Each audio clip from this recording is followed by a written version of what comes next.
Hello, it's Ian McAuley here, and we're here for the Rinty Monaghan book launch, and I'm here with my uncle Tommy. Tommy was Rinty's youngest brother. Tommy, talk to me about some of your memories of Rinty. My memory of Rinty when I was a young guy, around 14 or 15, I remember I went up the hills, I went walking with him until we got to the cave hill and I couldn't keep up with him. But he'd go up with all this heavy clothing, and when he finished, I took these clothes off. It was almost as much weight on that as it was in half of his body weight. And he trained hard, and then he'd go to the docks in the afternoon, go to the gym at night. It's just constant training. Tell me, Tommy, did you ever go to any Rinty's fights? I was at a couple of his fights, and funny enough, he sparred with Harry McAuley, who was my brother-in-law. My granddad? Yeah, your granddad. And they were great sparring in the gym, terrific. But the fight I remember with Rinty, I was going to see when I was 15, I wasn't 15 years old, I was 14 and a half.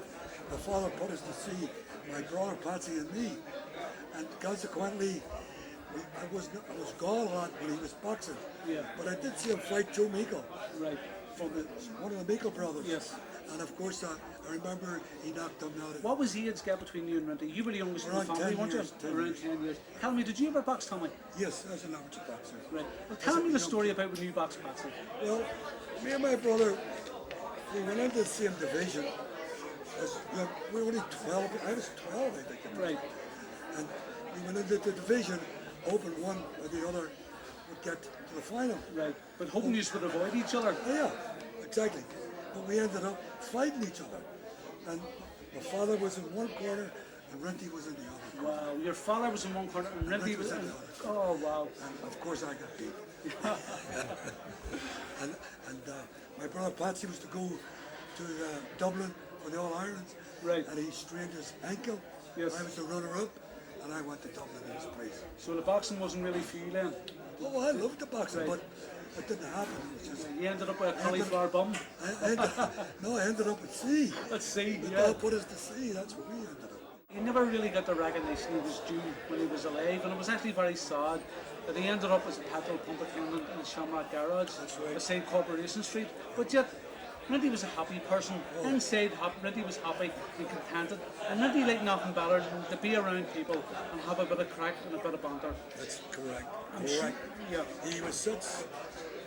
I love my brother. And the guy that owned the garage actually said Rinty brought in a fortune because everybody came to the garage to meet him and talk to him and get photographed with him. Because he had this wit. He had a very witty guy, funny guy, always in a great attitude. Never did I hear him speak ill of anyone. Well, Jerry's story just said there that it wasn't a bad bone in Rinty's body. His biggest problem was he just couldn't say no. Exactly. That's the truth. He was very generous. He loved everybody. That's the way he was. He would do things for the old age people and go sing and entertain them. Yeah. And that's the way he was. Well, we're hoping there's going to be a domino effect here with this book. We're hoping it's going to have a good public interest, and that two things might come to fruition. That one, Rinty might be enshrined in the International Hall of Fame, and two, that there might be a statue unveiled of Rinty sometime soon in Belfast. I think it's long overdue, hopefully in Sailorstown or maybe up in the King's Hall. I'm sure you would endorse that. Oh, I would love it. That would be great. Finally give him the recognition he deserves. Tell us this, the family lived in Ardoyne for a while. You lived in Highbury Gardens, didn't you? We lived in Highbury Gardens. We were blitzed. Your mother and father? We were all blitzed out of Concord Street, which was down off of Clifton Street. Yes. And we moved to Ardoyne. But Rinty was away on the boat sailing, wasn't he? No. Did Rinty live in Ardoyne at any time? No, Rinty married when he was 18. So we can't claim him then? No, you can't claim him from Ah, Ardoyne. well, Tommy, thanks very much for talking to You're me. welcome, sir. God bless you. Okay.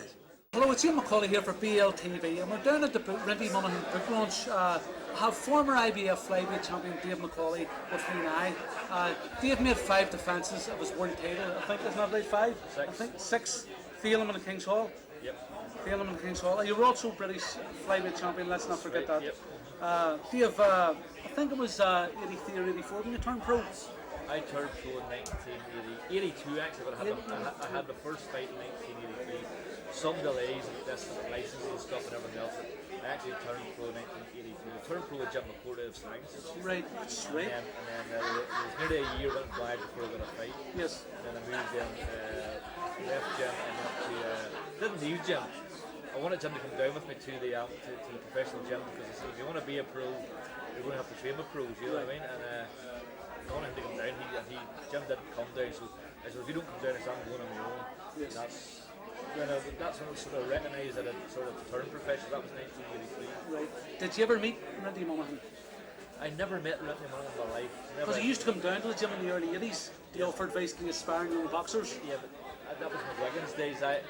Right, I thought, he died in March '84, Rinty. I thought maybe. I didn't see Rinty at all in the gym. I never met the man. I'd love to have met Rinty Monaghan.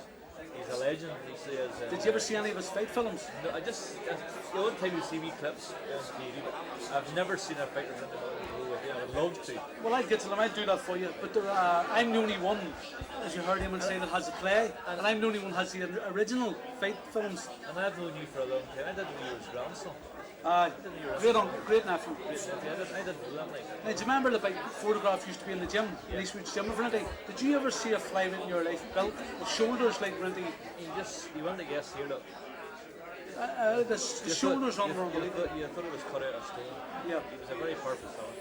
Well, we're hoping there's going to be a great public reaction to this book, and we're hoping there's going to be a good knock-on effect. It's going to go to America, and we're hoping that two things might come out of it. That one, he was enshrined in the International Hall of Fame, which is long overdue, and two, that there might be a statue unveiled in Belfast sometime soon.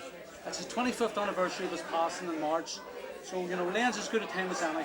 I would think that they did it for George Best, so there's no reason why. But Rinty Monaghan is the equivalent of the boxers what George Best was in football. Well, I feel, Dave, that there's a bit of an imbalance. So it's George Best statues, George Best airports, George Best fivers, George Best stamps, George Best this, George Best that. So we need to address that imbalance, that's all. And good luck to George Best and his family. George Best was a footballing icon, and Rinty Monaghan was a boxing icon. So therefore, I think the same thing should be done for Rinty. Yes. As for all, Rinty Monaghan is the first sort of major boxing hero to come out of Ireland. Yes. Everybody knows Rinty Monaghan. And so therefore, for those reasons alone, as George Best was the first football and idol to come out of Ireland, Britain, so therefore they made George a statue and they named an airport after George. So therefore, they should address the imbalance. Address the imbalance. And George Best left Belfast when he was 15. Rinty lived all his years here. He stayed here all the time. So we're hoping it might be unveiled and erected in Sailorstown or either up at the King's Hall. That would be absolutely fantastic. Dave, thanks very much for talking to BLTV. God bless you. Can I get this all to give me a wave? Yes.